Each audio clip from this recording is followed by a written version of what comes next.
trying to say? That's how we started out the podcast. There you go. That's a blooper right there. What's up, y'all? We back to Let's Talk Ball. Let's talk about hello. You got Diego, Hector, Fidel. Let's get it.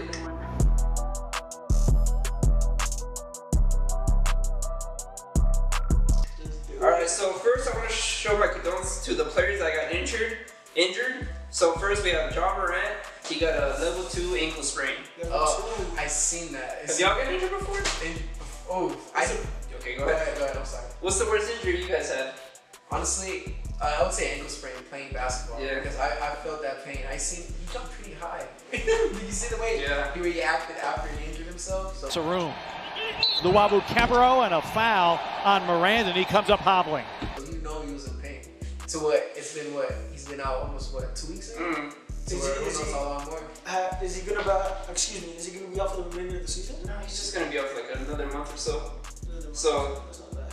it's still a lot, you know, because that Grizzly team is highly motivated to push into the playoffs. Yeah. After they barely missed it by 1 game last season. Year, yeah, I remember that. All right, but with me, now I haven't really got that much injuries. Just rolled ankles here and there, sit out for 1 or 2 days, and then I'm fine. I think the worst injury I've ever had. I've never broken bones, but I've dislocated a thumb. And I popped it back. It was mid game.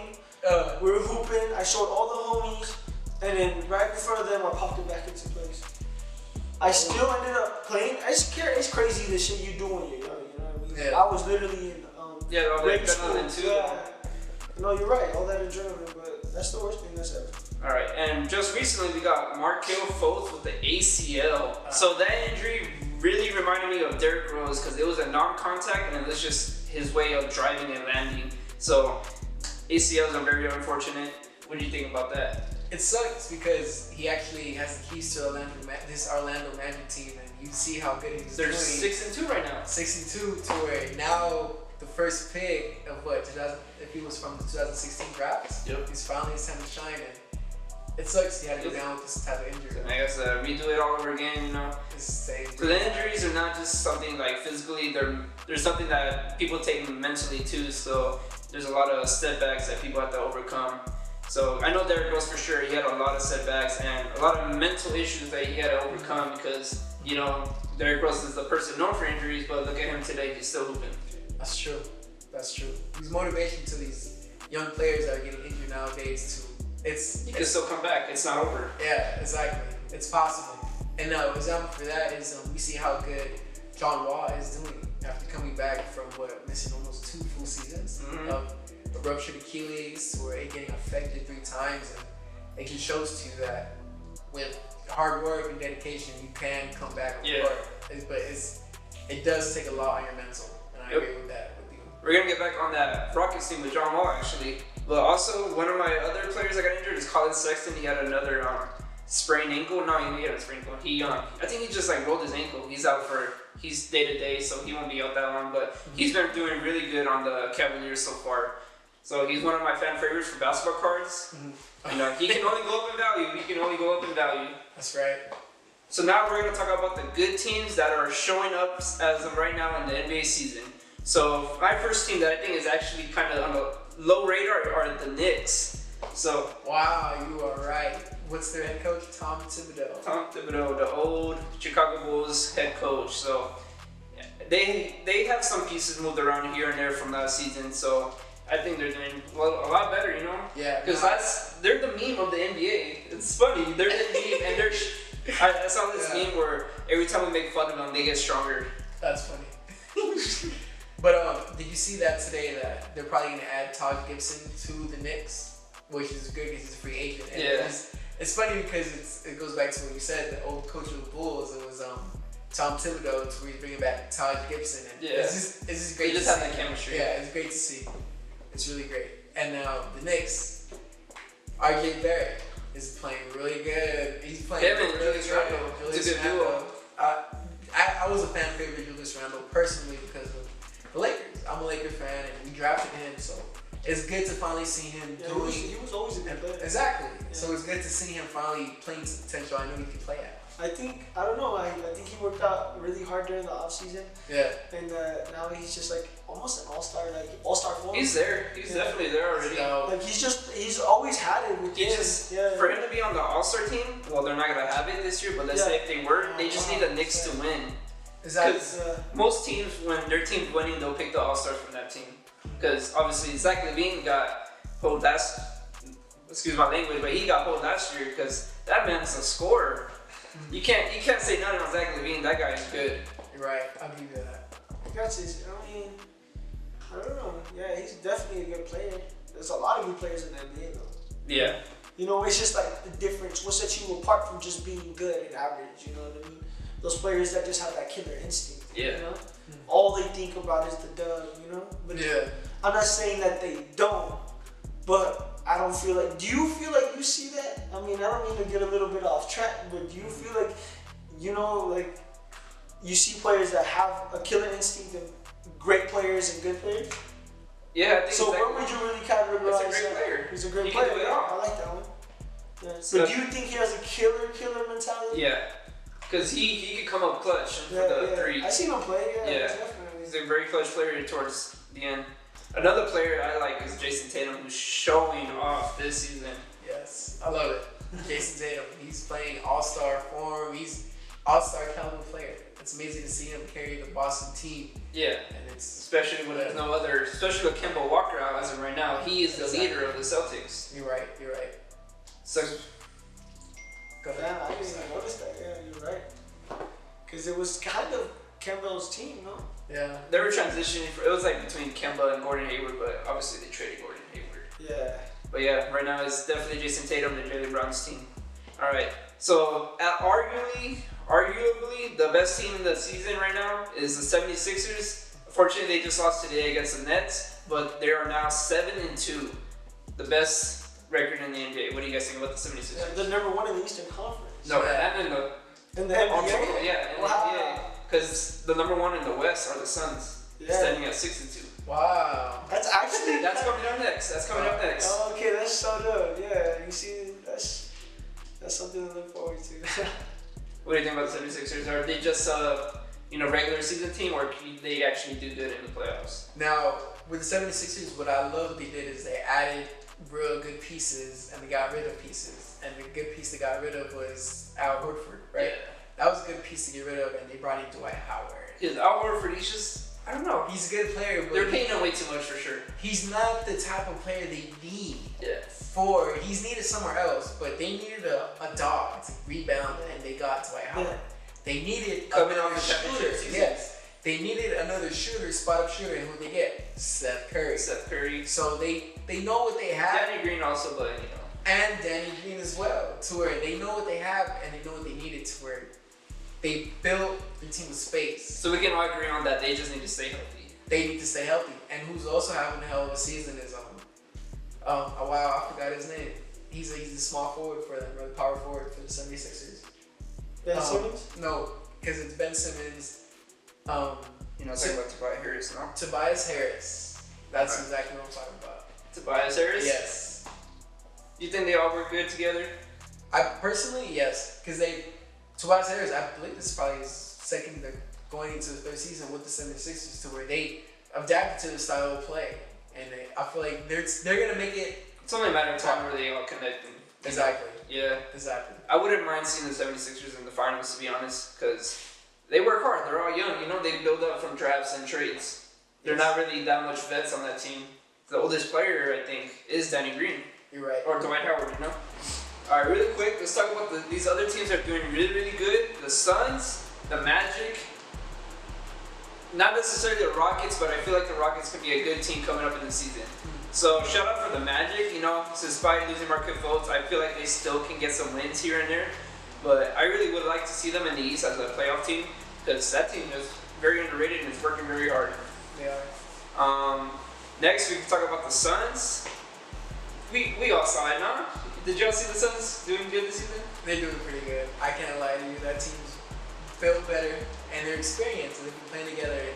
Chris Paul. He was the key. Yes, Mikal Bridges is playing. He's averaging 15 plus a game now. He's actually, so they don't even count the defensive things he does, Exactly. Not even that. It's just they're playing really good together. And I see that. Yeah, you're right. DA, he's still getting the flow of it because he got, we could say, fucked over from last season with his drug test and then his ankle injury his first game back. So that was very unfortunate for him. Who was that? DeAndre Ayton, because you know how he got drug tested and he came back positive with it, whatever it was, and then he got injured the first game he came back. Yeah. So he only played 30 games last season. But yeah, that Suns team is doing very good, especially with their bench, because their bench has a lot of hustle and drive. I know you like Cameron Johnson. I do. He's not shooting rookie.